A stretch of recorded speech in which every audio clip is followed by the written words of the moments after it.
সবশেষ ২০২৪ সালে সাকিব আল হাসান জাতীয় দলের জার্সিতে মাঠে নেমেছিলেন। এরপর থেকে আর লাল সবুজ জার্সি গায়ে মাঠে নামা হয়নি তার। এমনকি মামলায় থাকার কারণে দেশের মাটিতেও আসেননি, যদিও একবার দেশে ফেরার চেষ্টা করেছিলেন। তবে দুবাই পর্যন্ত পৌঁছানোর পর আবারও সিদ্ধান্ত পরিবর্তন করেন। এবার নতুন করে সাকিবের দেশে ফেরার বিষয়টি নিয়ে আলোচনা চলছে। সাকিব আবারও দেশে ফিরবেন এবং জাতীয় দলের জার্সিতে মাঠ মাতাবেন। বৃহস্পতিবার ২৬ ফেব্রুয়ারি বিসিবির পরিচালক খালেদ মাসুদ পাইলট গণমাধ্যমে বলেন, ব্যক্তিগতভাবে আমি সাকিবের বড় ভক্ত। আমি সবসময় মনে করি মানুষ মাত্রই ভুল করে।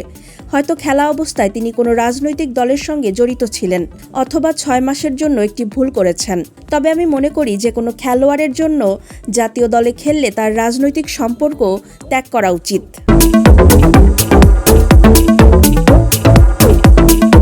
পাইলট আরও বলেন, জাতীয় দলে যারা খেলেন তাদের প্রতি দেশের মানুষের আবেগ থাকে। যদি তারা কোনো দলের সঙ্গে যুক্ত হন তাহলে সেই আবেগ ভাগ হয়ে যায়। তাই জাতীয় দলে থাকা অবস্থায় কোনো রাজনৈতিক দলের সঙ্গে সম্পর্ক রাখা উচিত নয়।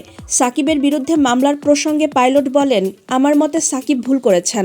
মানুষ মাত্রই ভুল করে। মামলার বিষয়ে আমি জানি তাকে একটি মার্ডার মামলায় আসামি করা হয়েছে। দেশে অনেক সময় ভুয়া মামলা হয়। একজন রিকশাওয়ালা লোককে সাকিবের মতো একজন তারকা বিদেশের মাটি থেকে মারবে, সেটা আমার কাছে সন্দেহজনক মনে হয়। তিনি আরও বলেন, সরকারের উচিত বিষয়টি পরিষ্কার করা। এই মামলার সঠিক সমাধান হওয়া প্রয়োজন এবং যে ব্যক্তি সাকিবের বিরুদ্ধে মামলা করেছে তার তদন্ত করা উচিত। হয়তো এটি রাজনৈতিক মামলা, কিন্তু তার বিরুদ্ধে যে অভিযোগ তোলা হয়েছে সেটা ভুল হতে পারে।